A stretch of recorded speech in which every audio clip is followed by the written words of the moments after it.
Coming up on Jerusalem Dateline, an inside look at the making of CBN Films' latest release, Oracles of God, the New Testament. A look at the tenacious Israeli team that persevered to make this documentary about the origins of the New Testament. We'll hear from writer-director Aaron Zimmerman about the film. All this and more coming up on this edition of Jerusalem Dateline. Hello and welcome to this special edition of Jerusalem Dateline. I'm Chris Mitchell. Today we're taking a look at CBN Films' new documentary, Oracles of God, the New Testament. It addresses the question people have asked for 2,000 years. Can the New Testament be trusted? Does it tell the truth about Jesus' life and the early church? We'll speak with the film's writer and director, Aaron Zimmerman, throughout the program and take a look at some clips. But first, here's the latest from our news desk. Tens of thousands of ultra-Orthodox Jewish men, known as Haredim, took to the streets, prayed, and blocked the entrance to Jerusalem for hours Thursday.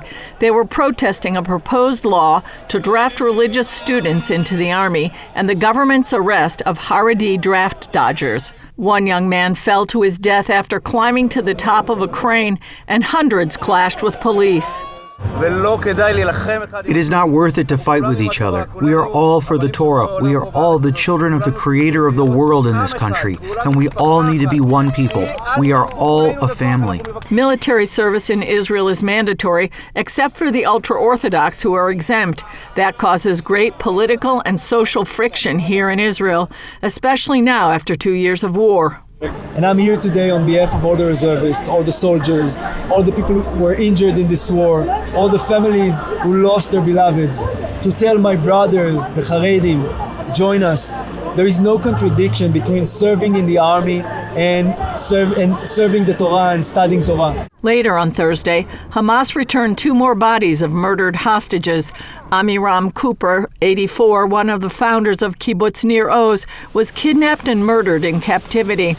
Sachar Baruch, 25, from Kibbutz Be'eri, was taken from his mother's home when terrorists raided it. They murdered him later during an IDF rescue attempt. The bodies of 2 Americans are among the 11 remaining in Gaza. Those bodies should have been returned in the first part of the recent deal 18 days ago. The combination of the determination of the political leadership and the resolute actions of our wonderful soldiers and commanders has led to the crushing of the Iranian Axis to bring back all our living captives. Meanwhile, tensions are rising between Israel and Lebanon, with reports that the ceasefire is in danger of collapsing. Israel has been carrying out frequent targeted strikes against Hezbollah terrorists as they try to rearm and rebuild their infrastructure in violation of the understandings between Israel and Lebanon. According to the agreement, Lebanon is required to disarm the Iranian proxy Hezbollah, which has been slow going. However, the Lebanese army has not confronted the Israeli military. But in a sign of a shift, Lebanese President Joseph Aoun reportedly instructed the army to confront any Israeli incursion into southern Lebanon after a municipal worker was killed there. Israeli Foreign Minister Gideon Sa'ar met with the UN Special Coordinator for Lebanon, Janine Hennis. He wrote on X, Hezbollah, with Iran's support, continues to intensify its efforts to rebuild and rearm. This is dangerous for Israel's security, just as it is for Lebanon's future. Israel cannot bury its head in the sand in the face of this trend. Meanwhile, Israeli ambassador to the UN, Danny Danon, accused the UN interim force in Lebanon, UNIFIL, of breaching its mission when it shot down an Israeli drone. UNIFIL was created in 1978 to oversee the disarmament of Hezbollah and prevent attacks against Israel. But Danon told JNS News it has not done that. He said that the UN has violated its mandate and UNIFIL's time is up. Julie Stahl, CBN News, Jerusalem. CBN Films' new documentary, Oracles of God, the New Testament, sets out to present evidence of what's been called the greatest story ever told. The production began 2 years ago against a backdrop of war, with actors leaving for the battlefront and missiles interrupting filming in the Galilee. Here's an inside look at how the team completed the film, despite the challenges, and found joy in the making of it. Through sirens and schedule changes, Scripture turned into script. It was an enormous privilege to have an entirely Jewish cast and crew. And at one point they looked at each other and they said, why don't we ever hear these stories in school? These are amazing. I feel like telling more and more spiritual stories like this story and to give more light in these very dark times, it's a huge privilege. Especially crucified. And you know that, but they don't. There was this moment of, really, in the end, we're acting, but of lashings and blood and the crown, and suddenly I thought about the crucifixion, I thought about Jesus.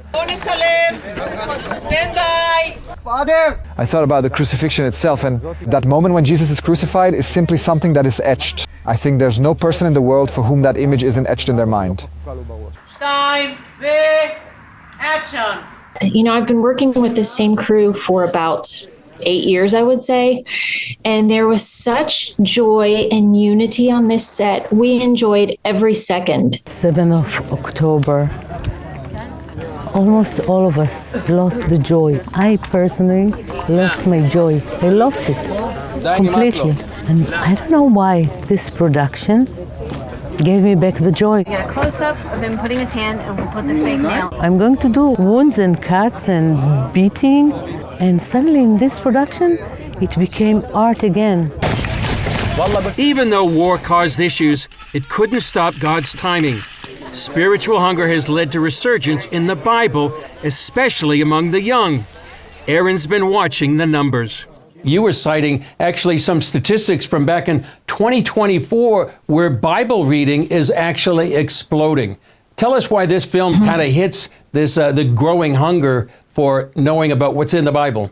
Both in the US and the UK, millennials and Gen Z are really leading the way in Bible reading and going back to church. But even last year, 2024, there was a 22% increase in Bible sales over 2023, which is really interesting because for the rest of books, it was only a 1% increase. Oracle satisfies the hunger from the place where it all began. That CBN decided to film the film in Israel, in Jerusalem, in the Sea of Galilee, in the authentic locations, Mount of the Beatitude, deserts. It gives the film a special look and it's very authentic. It's very encouraging that especially in very, very difficult times, we have an American network that dares to come to Israel and to film and trust us that in any time, come rain or shine, we will deliver and make this film. So as an Israeli, that's for me very important. Coming up, filming in between missile strikes, God's faithfulness in helping oracles of God cross the finish line.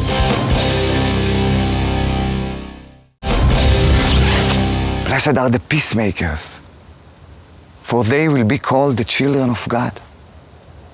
Blessed are those who are persecuted for living righteously, for theirs is the kingdom of heaven.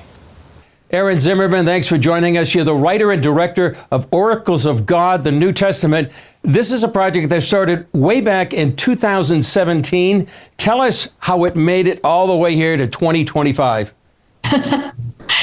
Hi, Chris. It's good to be with you. I don't think I've ever had a project drag on this long, but we've just been hit by a multitude of world events. The first one being the pandemic, when everyone shut down, so we couldn't go anywhere. Israel wasn't accepting visitors and we couldn't fly. And then we did get there 2021. We shot the first film about the Old Testament. And then in 2023, we were all set to go with the New Testament, stayed the whole summer, did all the pre-production, and we were set to start filming on October 9th of 2023. As we all know now, 2 days before that came October 7th, and it just horrific attack by Hamas on Israel. So we had to shelve the project again. We came back last year in 2024 to do it, and wouldn't you know, Hezbollah felt like coming down and saying hello when we were filming in the Galilee. So it's been some fun times with this project. What were the challenges of actually filming during a war? I can imagine there's a lot of complications, including some of your cast members actually being part of the IDF. the great majority of our cast, being a biblical film, was young males. So a great majority of them immediately went to the reserves. We had some people going to the reserves in between our shoots. We had to schedule their scenes in between their service time. And for a movie that has a lot of Jesus and the apostles, of course we wanted to shoot in the Sea of Galilee. And of course the week we wanted to shoot is when Hamas started throwing every kind of missile at the Sea of Galilee. At 5 a.m. on our first day of filming, we were set to go out to Mount Arbel and shoot this beautiful scene with Jesus doing, the Sermon on the Mount and the Lord's Prayer with his apostles. So 4 a.m. And it was unusual because, as you know, because you live there, you hear the sirens first, and then you hear sort of the bombs falling or whatever, or the Iron Dome going off. That morning was different. We heard the bombing first. I was woken up anyway by this just tremendous bombing, and then the sirens sort of kicked in. So it was kind of a fun morning run for us all to the shelter. And then we just got up and thought, okay, it's done. Let's go out. The sun's shining. It's a beautiful day. We had the most beautiful sky ever. And so we went out to Mount Arbel and filmed. The next day after we filmed, Mount Arbel was closed. We went to the Sea of Galilee and filmed. The next day after that, the Sea of Galilee was closed. We tried to go to Nazareth. And then on the way to Nazareth, somebody called us and said, no, shrapnel's falling in Nazareth. You can't go there. So we had to reroute our plans a little bit. And I just gave credit to God and our producers for being able to do that so deftly. We didn't miss a location. We didn't miss a shoot. We got it all done. Wow, remarkable. And we want to talk about that. And we also want to talk about, how this film is coming out at a critical time when there's really a growing spiritual awareness and people looking more to the Bible. So we'll talk about that in our next segment. Still ahead, a generation hungry for God, turning to the Bible in record numbers.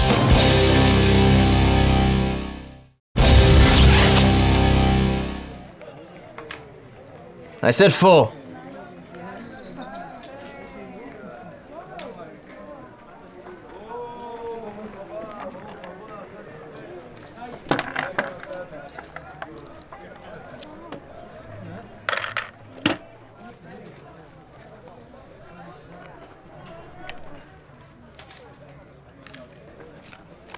Next.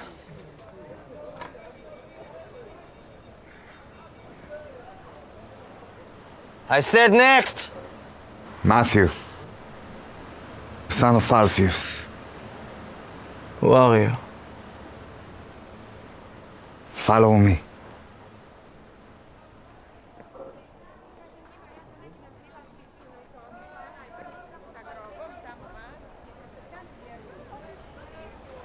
Come.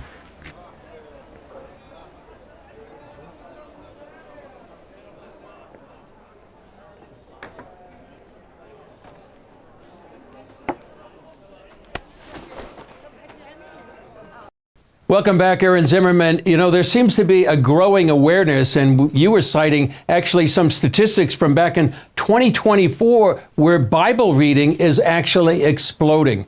Tell us why this film kind of hits this the growing hunger for knowing about what's in the Bible.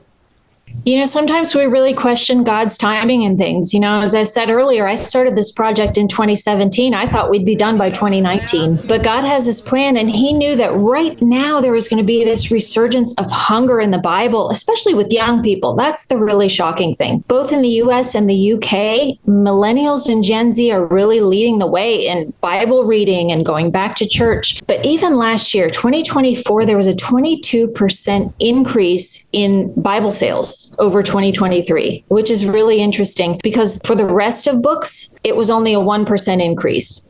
People in the publishing industry are wringing their hands. Oh my goodness, publishing is dead, but yet the Bible's increasing 22%. This year, 2025, we already have 1 million more Bible sales at this time than we did last year at this time. So it's continuing, and we see it. And I think it really started with the pandemic. I think the pandemic caused a lot of anxiety and fear in young people.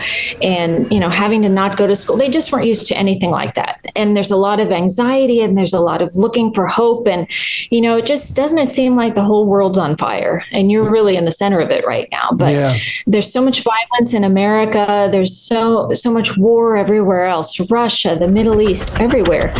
And I think people are really looking for some hope and looking for Jesus and looking for what can calm me down in this time.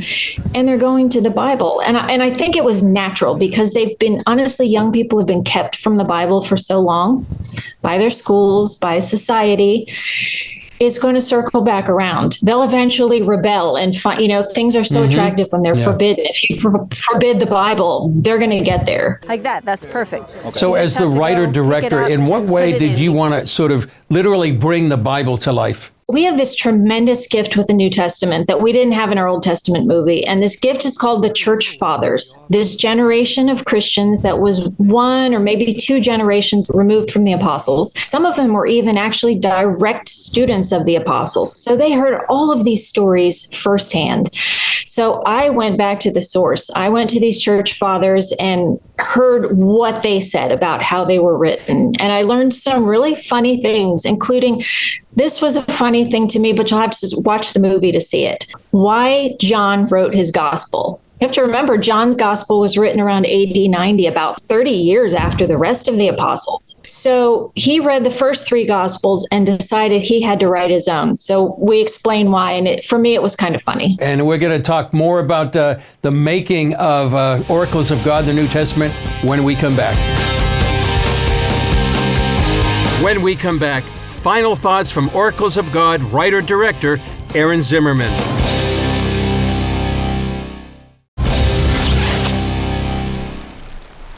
Simon, son of Jonah, do you love me? Lord, you know everything. You know I love you. When you were young, you were able to do as you liked. But when you are old, you will stretch out your hands, and others will take you where you don't want to go. But just follow me.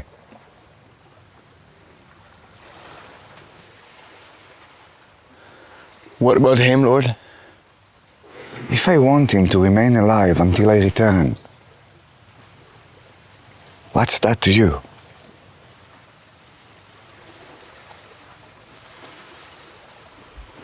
Peter, follow me.